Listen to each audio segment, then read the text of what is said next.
Madison, why is that ridiculous thing still sitting on your shelf? My dad, Charles, barked the question from the doorway, pointing at the thick ceramic owl bank on my dresser. His voice carried that condescending tone I had grown too familiar with. You're 22, not 12. Grow up. I froze, mid-step, my heart thudding in my chest as I saw him walk toward the bank I had been filling since I was 12. That bank was more than a decoration, it was my lifeline. Each coin, each folded dollar, represented a decade of careful saving, birthday money, tutoring gigs, babysitting, tips from my part-time jobs during college. It was my escape fund. My startup capital. Dad, please be careful with that, I said quickly, stepping forward. I've been saving it to launch my business. He picked it up anyway, turning it over in his hands like some cheap souvenir. I hated how casual he was, how indifferent. You mean that Etsy nonsense? Selling bracelets online? That's not a business, Maddie. That's a hobby. I hated when he called me Maddie. He only did it when he wanted to make me feel small. It's not Etsy, I said, fighting the tremor in my voice. It's a legitimate e-commerce store. I've spent 2 years building the business plan, sourcing vendors, developing the marketing strategy. The money in there, it's my launch budget. I've calculated everything. Inventory, platform development, even paid social to start. Charles scoffed. Meanwhile, Lily's got actual plans. Grad school interviews, journalism scholarships, real ambition. And you're playing shopkeeper? There it was. My sister Lily, the 19-year-old golden daughter who could do no wrong. When she got a B-, it was progress. When I graduated college with a 3.9 GPA while working 25 hours a week. Silence. While Lily got to attend a private university in Vermont, I had stayed local in Columbus, grinding through state school and working my butt off at a coffee shop. No sorority, no parties, no study abroad. Just work. Save. Plan. Dad, I know you don't believe in this, but that money is mine. It's more than a dream, it's the start of something real. Charles's smile faded. His jaw set. That was when I knew he had already decided to take it from me. The owl's belly, thick, heavy with 10 years of savings, was in his hands now. His knuckles were whitening as he held it tighter. You think you're going to beat the system with this? You dream too big, Madison. And not in a good way. I felt like a child again, standing there, trying to reason with a man who had never seen me for who I really was. Who had always seen Lily first. Who had raised 2 daughters, one he groomed to succeed, the other he barely tolerated. He put the bank down. Hard. Not broken, but with a thud that made my stomach twist. I wanted to scream. But I didn't. I knew better than to escalate with him. What made it worse, what always made it worse, was the history behind that owl. My mom, gone since I was 8, had given it to me before her final round of chemo. Save your quarters, Maddie, she had whispered, kissing my forehead. You'll need them to chase something bigger one day. Those words stayed with me. Every shift I took, every dollar I tucked away, I imagined her cheering me on from somewhere I couldn't reach. And now he was going to hand that dream over to Lily. Again. 3 days later, I returned from my final exam, my last day of undergrad, to find Charles sitting in the living room. The owl bank rested on the coffee table like a loaded weapon. Lily was beside him, practically buzzing. Sit down, Maddie, he said. We need to talk about your future. I sat slowly, everything inside me already screaming. I've been thinking about your little venture, Charles began, using the same fake authoritative voice he used when denying me permission slips and allowance money as a kid. And while I admire your enthusiasm, we have to prioritize. Lily needs funding. Application fees. Travel. She's interviewing in DC, New York, LA, she needs to look the part. I didn't say a word. He reached for the bank. No, I said sharply, finally finding my voice. That's my money. You can't. Family supports each other, he cut in. Lifting the owl high over his head. Sometimes that means sacrifice. And then, just like that, he smashed it. The sound was louder than I expected. Like bone shattering. Followed by the soft clink of my dreams scattering across the hardwood floor. Lily clapped. I hit the ground, scrambling, trying to gather the bills, the coins, the broken pieces of my mother's last gift to me. My father watched. Calm. Detached. Like he was doing me a favor. "You'll understand when you're older," he said. But I understood something right then. I wasn't going to beg. I wasn't going to cry. I was going to make them regret that moment for the rest of their lives. And I was going to do it so quietly, they wouldn't even hear it coming. The morning after my piggy bank was shattered, I woke up not to devastation, but to something colder, clearer. A steeliness in my chest that I didn't know I was capable of. Charles had taken every dollar I saved for a future he never believed in. Gave it to Lily like she was some struggling war refugee and not a pampered college junior with a wardrobe full of cashmere and an Instagram full of blessed captions. But they had made one fatal miscalculation. They thought taking my money would stop me. It didn't. It lit the match. I started with the few people who had ever truly believed in me. My college roommate Naomi lent me $600 from her savings, no questions asked. My former manager from Grounds and Grinds, the coffee shop I'd worked at since sophomore year, offered me $1,400 and said, "Don't pay me back until you're running your own warehouse." I cried after that call. And then there was Aunt Rosie. Rosie had always been the odd one out in Charles's side of the family, free-spirited, fiercely independent, and perpetually single by choice. When I told her what happened, she didn't even hesitate. "I'll send you $3,000, she said. "And I'll throw in a little extra for karma." Within a week, I had pieced together $7,200. Not the full $23,000 I'd lost, but enough. I moved fast. I applied for a small business credit card, sketched out a leaner launch plan, and built a spreadsheet so tight it could hold water. No room for error. No margin for indulgence. Every penny had a mission. At home, I stayed quiet. Charles assumed I'd learned my lesson. That I'd tuck my tail and crawl toward some entry-level admin job, grateful for the guidance of a wiser man. Lily paraded through the house in blazers and heels she'd bought with my money, posing for selfies with captions like, "Manifesting my future briefcase sparkles, thanks for supporting me, fam." Each post felt like acid poured on an open wound. I took screenshots of every one. Not out of spite. Out of preparation. Charles was the kind of man who would only believe in consequences if they came with evidence and shame. I wasn't planning revenge. I was planning receipts. The library became my war room. I spent 12-hour days buried in books and tutorials, learning about direct-to-consumer sales funnels, logistics, cost-per-click math. I created my Shopify store from scratch. Designed the logo myself. Sourced my inventory through niche artisan platforms where suppliers offered deferred payments in exchange for exclusivity. My first shipment arrived 2 weeks later. 32 sterling silver necklaces. 15 pairs of handmade earrings. And 47 custom leather bracelets, all ethically sourced, all tagged and boxed in recycled packaging I assembled on my bedroom floor. I launched the site at 9:03 a.m. on a Tuesday. The first sale came 2 days later. A woman from Boulder, Colorado bought a pendant necklace for $42. I stared at the confirmation email like it was a lottery ticket. My fingers trembled as I packed the order, slipped in a handwritten thank you note, and sealed the box. That $42 sale meant more to me than any paycheck I'd ever earned. Because it was mine. No one could take it from me.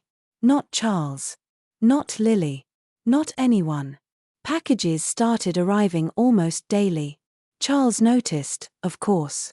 One afternoon, he stood in the kitchen, holding a stack of brown boxes with a scowl on his face. "What is all this junk?" he asked.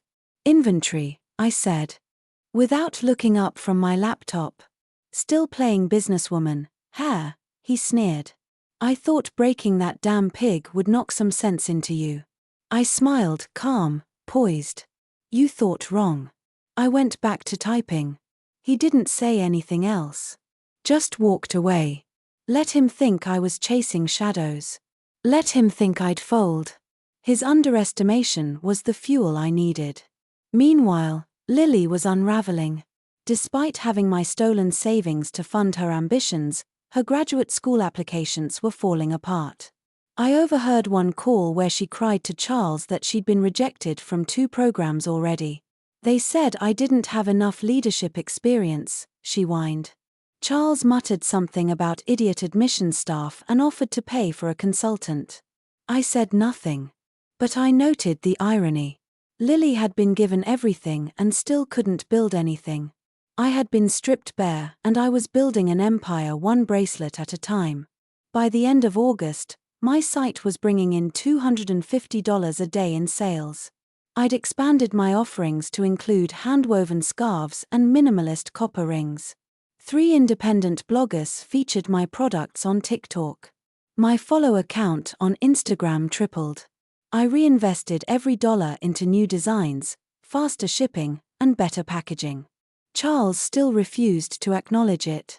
He called my packages clutter and rolled his eyes when I worked late into the night.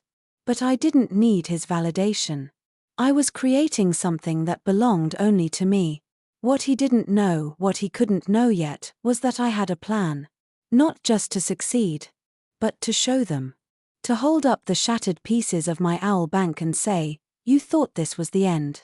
But it was just the beginning. The moment was coming. I just had to keep building in silence. Because nothing screams louder than quiet success. And I was going to make sure they heard me. September rolled in with a chill, but I barely noticed. Every hour was accounted for. I worked in silence, in shadows, my bedroom a warehouse by day, an office by night. The house smelled constantly of cardboard and packing tape. I began using my closet as a staging area, labeling inventory bins and writing down fulfillment stats by hand before transferring them to my spreadsheet. My site's analytics were climbing. Orders were slowly increasing. Charles started making subtle jabs at dinner. "So, any new bracelets for your fanbase today? Still dreaming of replacing Amazon? Guess it's better than watching TV all day." I smiled through it. Each time he mocked me, I imagined my future self thriving, untouchable, unstoppable, and let his ignorance pass over me like wind through a cracked window. Lily, on the other hand, was unraveling in real time.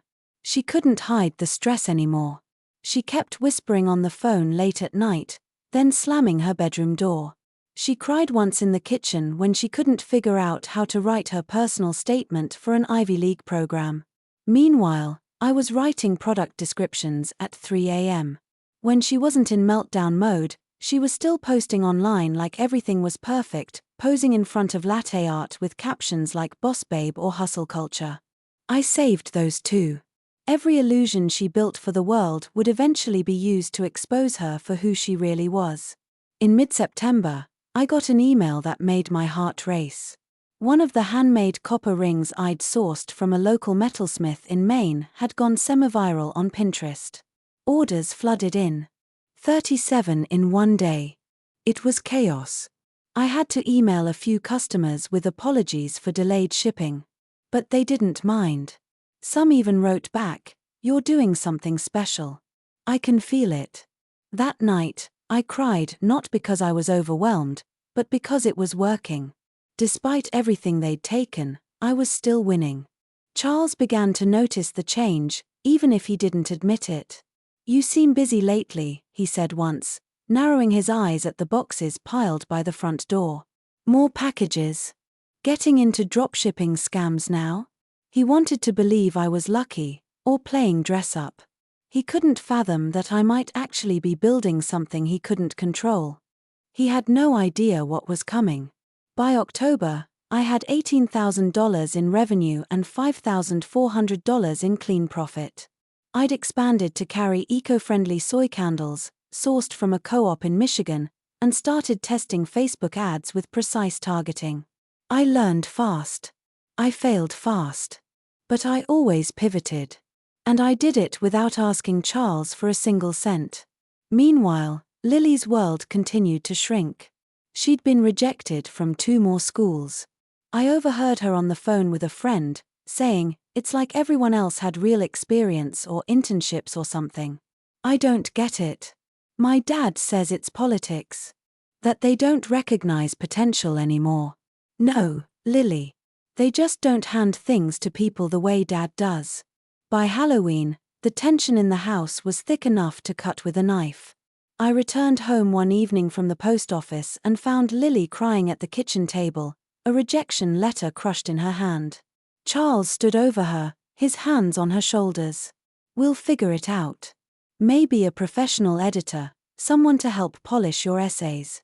And we'll try that career coaching firm." I stood quietly in the doorway, listening. "But what about the money?" Lily sniffled. "Didn't we already spend most of what you took from Madison?" Charles hesitated. "Just a breath. I'll make it work," he muttered. "You're not going to fail." Not like she almost did. That one sentence stayed with me. Not like she almost did. Almost. He still couldn't admit I hadn't failed. In November, I got the email I'd been secretly hoping for. A regional business magazine, Midwest Makers Quarterly, was interested in doing a feature on young entrepreneurs redefining e-commerce. A journalist named Monica had come across my store through a mutual contact and wanted to interview me. We set up a Zoom call. I told her everything. Almost everything. Not the piggy bank. Not yet. But I spoke about building from nothing, from borrowed funds and cardboard boxes, and long nights in a cluttered bedroom. She was fascinated by the contrast between the success and the struggle. "I love your story," she said. "It's gritty, authentic. Do you mind if I include some personal backstory in the article?" "I have something better," I said. "Give me a week." That night, I opened a blank document and wrote everything down. From the ceramic owl, to the day Charles smashed it. Every screenshot. Every invoice. Every moment of being told I wasn't enough. And how I turned all of it into something no one could take from me. I submitted it anonymously at first. Monica read it and called me immediately. "This is powerful. It changes the tone of the piece entirely." "Good," I replied. "It's the truth."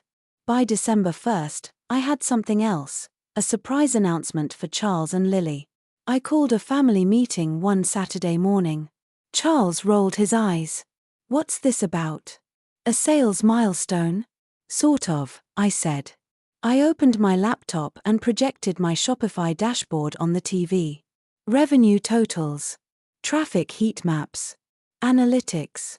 Growth graphs. Email conversion rates. Return customer percentages. They had no clue what they were looking at. So I broke it down. "In 6 months," I said, "I've made over $47,000 in gross sales. Net profit, $19,000. Charles stared. Lily blinked, jaw slightly open. "That's not possible," she whispered. "You're just selling, like, bracelets and candles." "And vision," I said. "And discipline. And patience. All things money can't buy." Charles coughed, trying to recover. "Still, that doesn't mean anything long-term. What happens when?" "I'll be on the cover of Midwest Makers Quarterly next month," I said. "They're running a full feature." He stopped talking.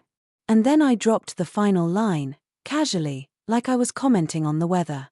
The article focuses on how I launched with $7,200 in emergency loans after my father destroyed my life savings and handed it to my sister. The silence hit like thunder. Lily looked at me, horror creeping into her face. "You told them about the piggy bank?" Charles stood up. "Madison, you can't publish that. You're making me look like some kind of—" "I'm not making you look like anything," I said. "I'm showing people what actually happened." The article dropped on the second Tuesday in January. I hadn't told them the exact date.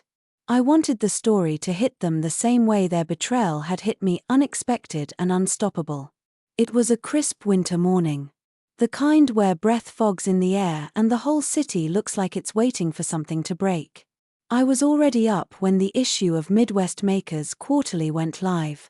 The title? How One Woman Built an Empire from a Shattered Dream. The subtitle beneath it read, after her father destroyed her life savings and handed it to her sister, Madison Blake built a six-figure business from nothing but grit, creativity, and broken glass. I didn't need to read the article again. I had written the backbone of it myself. I knew every quote, every statistic, every line. Instead, I watched the reactions pour in. First, the texts. Then the emails.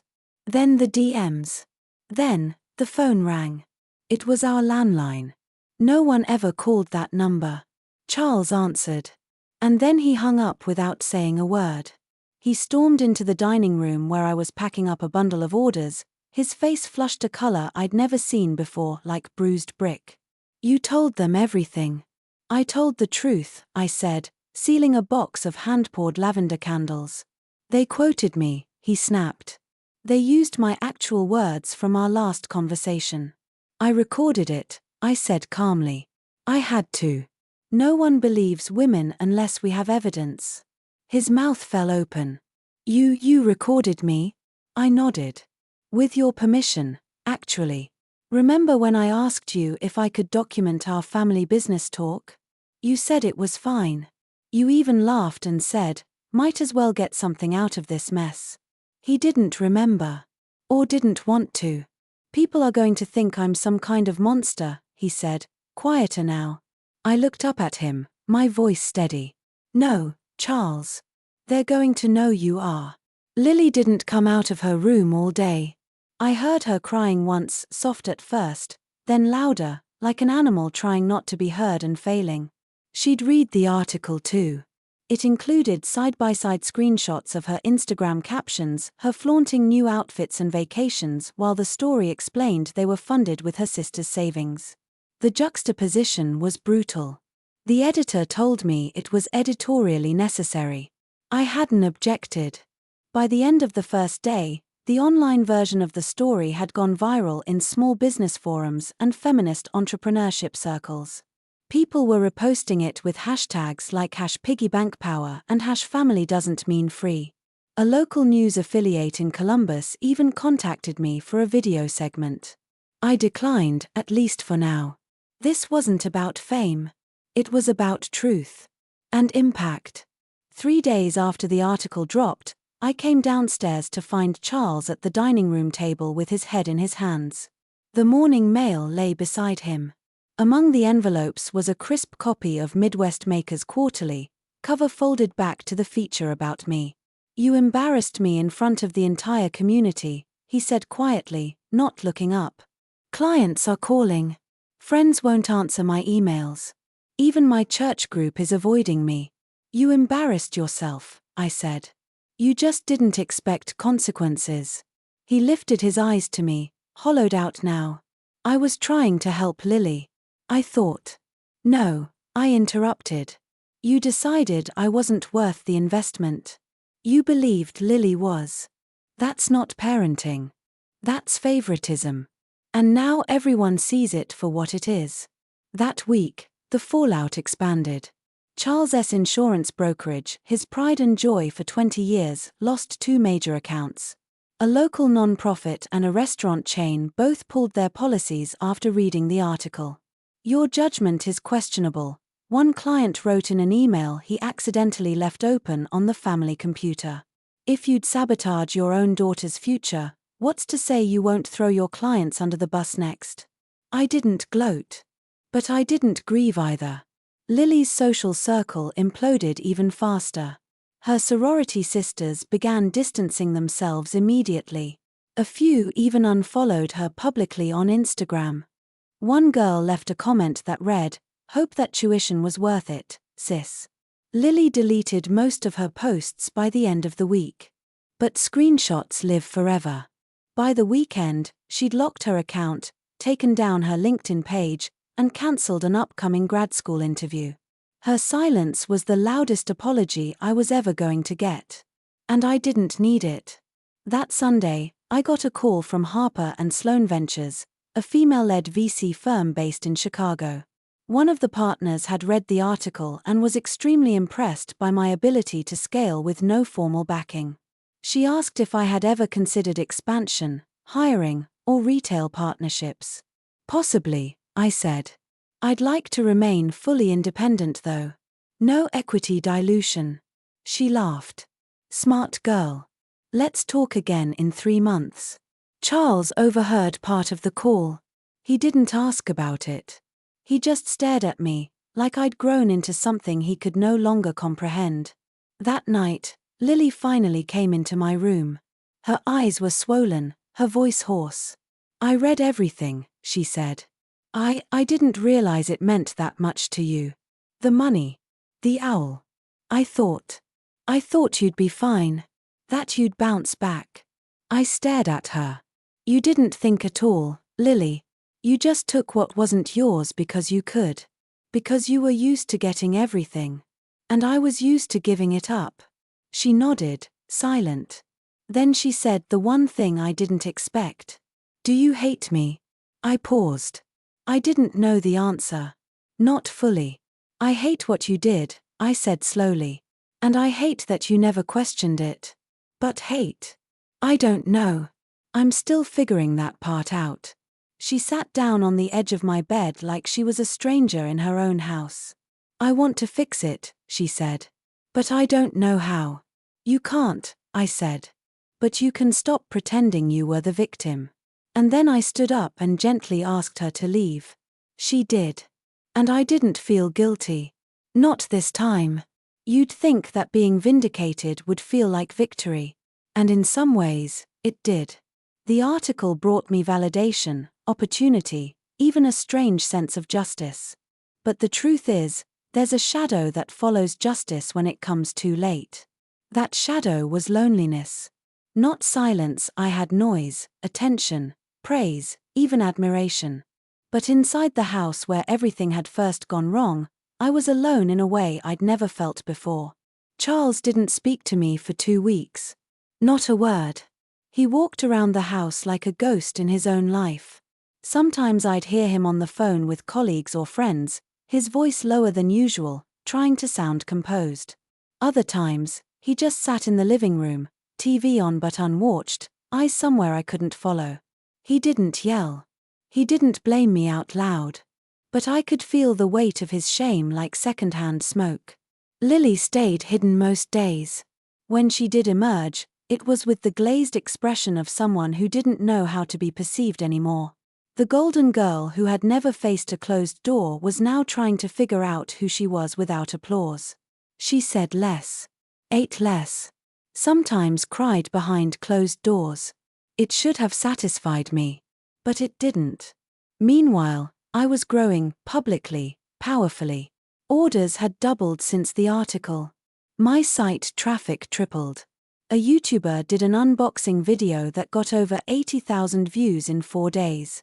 Sales spiked again. I had to hire help.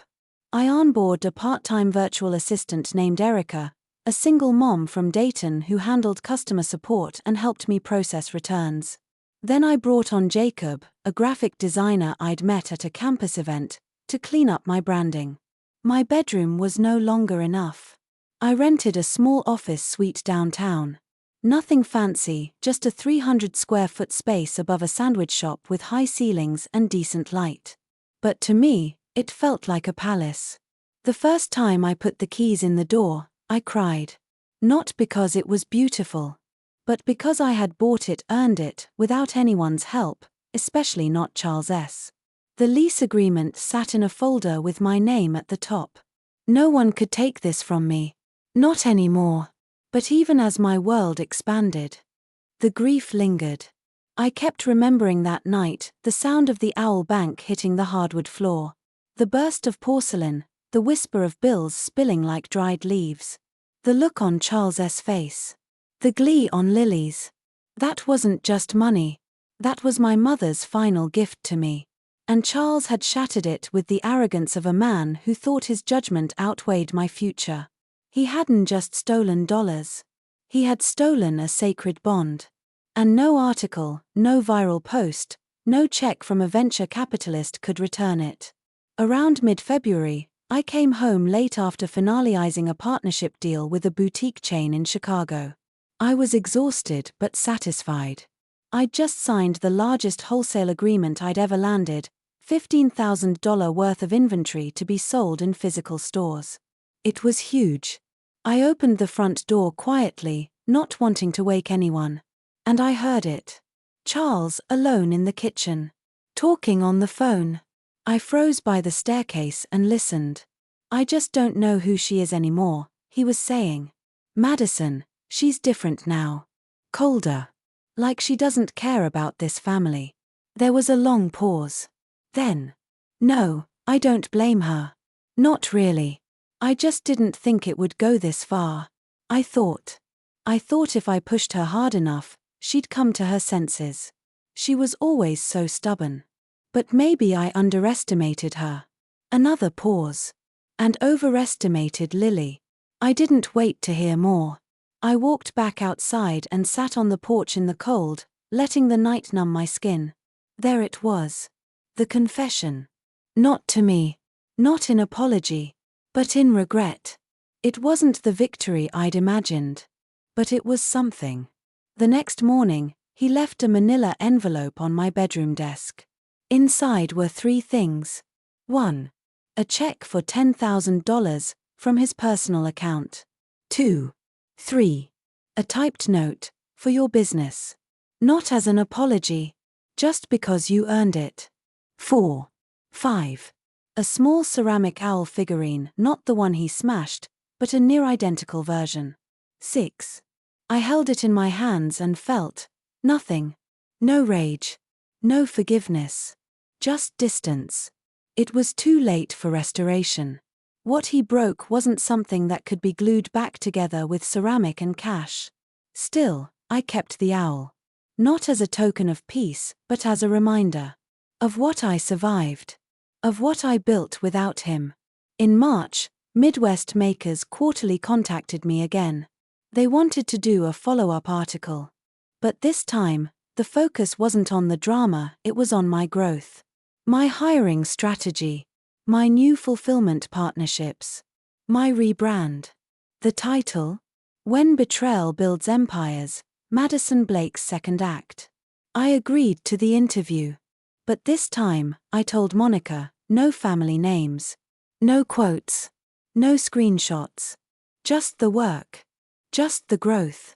Let the success speak now. The world already knew the pain. Now they could see the power. That month, I received an email from a national retailer. They were interested in a seasonal collection for their summer campaign. It was early-stage exploratory, but serious. We scheduled a pitch meeting for May. I'd be presenting to their buyers. Me. The same girl whose father once said she was playing shop. The same girl whose sister clapped when her savings hit the floor. I started therapy. Not because I was broken, but because I was exhausted from carrying what they dropped on me. Guilt I never earned. Anger I never asked for. Pressure I didn't deserve. And underneath all of it, a small voice I hadn't listened to in years. My own. The therapist asked me what I wanted out of all this. I told her the truth. I want to be the kind of woman my mother saw when she gave me that owl. The kind who prepares for her dreams. The kind who doesn't wait for permission. The kind who rebuilds even after everything breaks. She nodded. You're already becoming her. Spring came early that year. Everything outside was blooming, new and fragrant. But inside the house, it still felt like winter. We passed each other in silence, me, Charles, Lily, 3 people bound by blood but not trust, orbiting the same kitchen with different ghosts. The distance suited me. I had enough on my plate. My business had just hit $100,000 in cumulative revenue.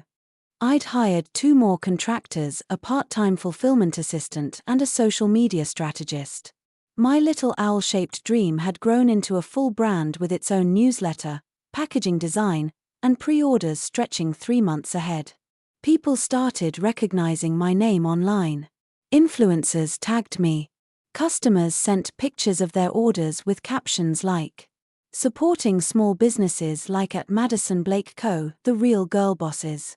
I smiled when I saw them. But success is a strange kind of silence. You get to the top of your own little mountain, and you realize the people you wanted most to notice aren't even looking. Or worse, they're looking, but still not seeing you. One Sunday morning, Lily surprised me. She knocked. Not barged in. Not whined or cried. Knocked like she respected the threshold. I was labeling packages on the floor of my bedroom when she stepped in. She looked thinner. Pale. Less like the center of the room, and more like someone standing on its edge. "I need to talk to you," she said. I nodded, not saying anything. She sat on the rug across from me. "I read the second article," she began. "The one about your expansion. I saw the rebrand. The packaging is beautiful." I raised an eyebrow. "You read it?" She nodded. "All of it." We sat in silence for a moment. Then she said, "I know I don't deserve to say this, but I'm sorry. It wasn't dramatic. It wasn't performative. It was small, like a candle in a dark room. But real." "I didn't understand," she continued. "Back then, when Dad gave me that money, I thought. I don't know. I thought it was his to give. I thought you'd find another way. You always did." I swallowed the lump rising in my throat. "You thought I'd bounce back." "Yeah," she whispered. "I didn't realize how deep it cut. I just took and posted about it like it was yours to brag about," I said, the words sharper than I intended. She didn't flinch. "I know," she said. "And I regret it every day." Silence again. Then I asked the question I hadn't allowed myself to think in months. "Why did you never question it? Why didn't you say, 'Hey Dad, this is Maddie's money. She earned this. Maybe we shouldn't take it'?" Her eyes filled with tears, but she held them back. "Because I liked being chosen," she said, her voice cracking. "I liked being the favorite. And I didn't want to give that up. Even if it meant stepping over you to keep it." There it was. The root of it all. Not hate. Not rivalry. But privilege. Quiet, poisonous privilege. She stayed for over an hour that day. We didn't hug. We didn't cry together. We just talked. For the first time without performance. She told me about the shame that followed her since the article. About how she couldn't look in the mirror without seeing someone else's success smeared across her face. How the rejection letters kept coming, and now, she didn't know who she was without the approval she'd always expected. "I want to earn something," she said. "Like you did. I want to build something I'm proud of." I studied her for a long time before answering. "Then start," I said. "But don't expect applause. Don't expect me to cheer you on like nothing happened. That chapter's closed. You have to write your own now." She nodded slowly. And then she asked the question I was waiting for. "Do you forgive me?" I took a breath. "No," I said honestly. "But I don't hate you either. I just need space to feel everything first. You don't get to skip that part." She nodded again. "Fair." She stood up, walked to the door, then turned back. "I hope one day we can start over." I didn't answer. Some things aren't answered in the moment. Some things take time. Charles, on the other hand, avoided me like I was a creditor with receipts. And in a way, I was. He rarely spoke to me directly. He passed messages through Lily. Left bills on the counter. Avoided eye contact during meals. But one evening in late April, he cracked. I came home from my office to find him waiting on the porch. Arms crossed. Face unreadable. "Madison," he said. "Sit." I didn't want to. But I did. We sat in silence for a few moments, the sun low and golden behind him. Then he said, "You were right. It hung there between us. You were right, he repeated.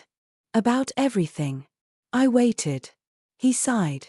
I thought I was teaching you a lesson. I thought I was preparing you for the real world. But all I did was destroy the only real thing you had, hope. He looked down. I read the comments on the article, he added. The messages from women who said you inspired them. I saw the video testimonials on your site. The customer feedback. The joy. Then his voice cracked, just a little. I've never built something that made people feel that way. Not in 30 years of business. I didn't know what to say. He continued. I can't fix what I broke. I can't give you that owl back. Or your trust. Or your childhood. But I see you now. And I wish I had sooner. He reached into his pocket and handed me a check. $25,000. For the future, he said. No strings. No expectations. Just, because it's yours now. I stared at it. Then handed it back. I don't want your guilt money, I said gently. What I needed was belief. You missed that chance. He didn't argue. He folded the check, tucked it back into his shirt pocket, and nodded. Then at least let me say thank you, he said. For becoming the kind of woman your mother always said you would be. Even when I couldn't see it. That night, I packed the last box in my bedroom. I was moving into my new apartment the next morning downtown, near the office, near the future I built brick by digital brick. As I looked around at the space I'd once cried in, dreamed in, grieved in, I felt something settle. Not closure. But command. This wasn't about revenge anymore. It was about release. I had walked through the fire, and I hadn't come out unscathed, but I had come out sharpened. The morning I moved into my apartment, I didn't cry. Not when I signed the lease. Not when I walked up the stairs with boxes labeled first kitchen or office setup. Not even when I plugged in my coffee maker, the same one I'd used all through college, back when saving $20 felt like a win. No tears. Just breath. Just peace. The silence was different here. Not like at home, where it was thick with tension and unsaid things. This silence felt earned. This silence was mine. My new apartment wasn't glamorous. Exposed pipes, creaky floors, a heater that groaned like it was holding back ghosts. But it was mine. My lease. My rent. My name on every document. The walls held no memories of Charles or Lily. No shattered porcelain. No favoritism humming under every conversation. Just potential. I kept the new owl, the one Charles gave me, on a shelf in my office. Not as a symbol of forgiveness. But as a reminder of what broke me. And what I built from the pieces. Some days I looked at it and felt proud. Other days, I felt tired. But mostly, I felt something I hadn't felt since I was a teenager. Untouchable. Not in the arrogant way Lily used to feel when she breezed through life with a golden pass in her back pocket. No. My untouchability came from self-creation. The knowledge that everything I had now, the office, the business, the apartment, the future, came from me. Not from inherited privilege. Not from parental approval. Not from borrowed glory. Just grit. And grace. And a decade's worth of determination that no one saw coming. By May, my business crossed $120,000 in revenue. The summer collection launched with a wait list. 3 boutiques placed restock orders. I got invited to speak at a panel called Building from Nothing. I said yes. I wore a dark green blazer, black jeans, and silver earrings from my first ever inventory shipment, still in rotation on my store, still a bestseller. After the panel, a girl about 19 came up to me. She had tearful eyes and shaking hands. I read your story, she said. You made me believe I could leave my parents' house and start something on my own. I'm saving up now. I smiled, tears threatening for the first time in weeks. You don't need to leave all at once, I told her. Just start packing the life you want, piece by piece. I didn't talk to Charles for over a month. And I didn't miss it. Then, in June, I got a letter in the mail. Handwritten. No return address. Just Dad on the envelope. Inside were two things. A short note. I'm still learning what being a father really means. I see you now. Thank you for showing me how much I had to unlearn. I'm proud of the woman you've become.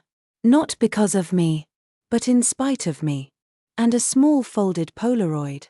It was a photo of my mom holding me when I was little, 6 years old maybe, sitting in her hospital bed, holding the ceramic owl in her lap, smiling like she knew I would do something special with it. I stared at it for a long time. Then I placed it next to the owl on my shelf. No longer a reminder of what I'd lost, but of where I began. Lily eventually moved out too. We didn't have a dramatic goodbye. Just a quiet exchange at the mailbox when she came to return a package that had arrived for me by mistake. She looked freer. Still unsure, still searching, but no longer faking it. We talked for a few minutes. She told me she was starting over, not grad school, not influencer work. Something real. Entry-level job. Sharing rent with a friend. Cooking for herself. Budgeting. I want to build it the right way this time, she said. I nodded. That was all she needed to hear. That was all I needed to believe. In July, I received a call from the Pacific Grove Foundation, a non-profit supporting young female entrepreneurs in the Midwest. They had read both articles, seen my story shared across forums and business sites, and wanted to award me their annual Emerging Builder Grant, $15,000 for expansion, mentorship, and a keynote opportunity. At the end of the call, the woman said, "You were the clear choice, Madison. Not just because you built something successful, but because you built something true." I didn't say anything right away. Because how do you explain the kind of truth that grows from betrayal? How do you explain that sometimes, the most honest thing you can do is keep building after the people closest to you try to tear you down? How do you explain that the truest parts of yourself come out not when you're loved, but when you're doubted? I said thank you. Then I hung up, leaned back in my chair, and stared out the window at the city I was finally living in, not just surviving in. The life I had now wasn't perfect. I still had trust issues. Still flinched when people offered help too easily. Still kept receipts for everything, literally and emotionally. But I no longer needed to prove anything to anyone. Not to Charles. Not to Lily. Not even to the version of myself who cried on her knees in a pile of shattered porcelain and dollar bills. Because that girl wasn't weak. She was becoming. I thought revenge would be satisfying. And it was, briefly. But what lasted longer, what filled the parts of me they tried to break, was not revenge. It was reclamation. Of my voice. My value. My future. I didn't need an apology to heal. I didn't need their approval to grow. I didn't need their validation to believe in myself. I just needed to survive long enough to become the kind of woman no one could ignore, especially not the people who once pretended she didn't matter. That was the real story. Not about a piggy bank. Not even about the money. But about the day I stopped asking for space at their table. And built my own instead.